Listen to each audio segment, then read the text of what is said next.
Good afternoon. This is Michael Greer. Hi, Mike. Hi, Michael. My name is Alex. Thanks for chatting with us today. Sure, no worries. So I'm working with the consulting firm McKinsey, and we're really interested in learning about your perspectives on the memory market. And just before we begin, I want to make sure that you receive the confidentiality statement. I sure did. Absolutely.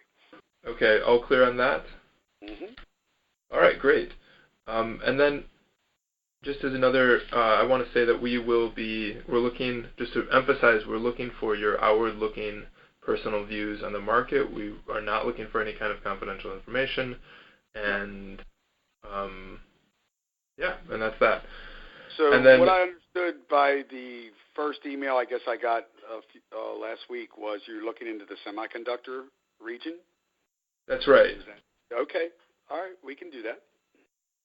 Cool. We're looking specifically we're interested in learning more about the memory market and how the impact that hyperscalers are having on it.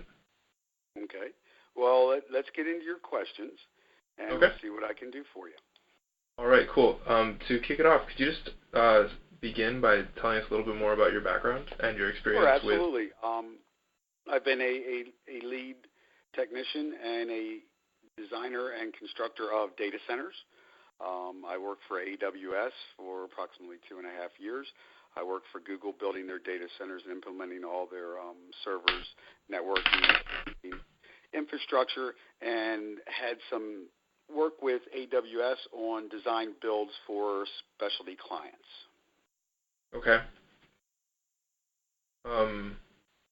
Can you describe what a specialty client is, kind of high level? Visa. Okay.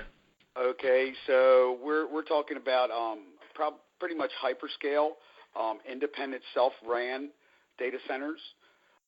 Also worked with Digital Realty, fairly close with Digital Realty, on building out their data centers for other specialty clients. So let's just say 7-Eleven, for an example.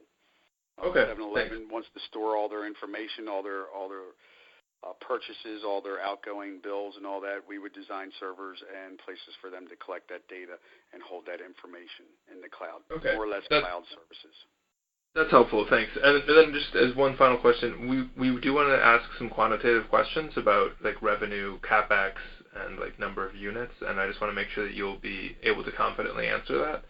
It doesn't have to be exact, and again, looking only for public information in your opinion, but whether you'll be able to... As in cost per rack, things like that, I can share some information on that, as in the design of the data center on how much it cost to consume electrical or cooling aspects and things like that. I can talk to that without divulging too much design information. Okay. All right, cool. And so, all right, let's dive in. Then we're interested in knowing what kind of revenue is driven by the cloud business, and so this is either at a you can tell us what might be easier for you to answer, whether it's at a typical hyperscaler or in the overall general market. Okay, so you're going to have to be a little bit more detailed about what you want to know. So are you talking about annual income for somebody like AWS, or what are you actually specifically looking for? Yeah, it'd be odd.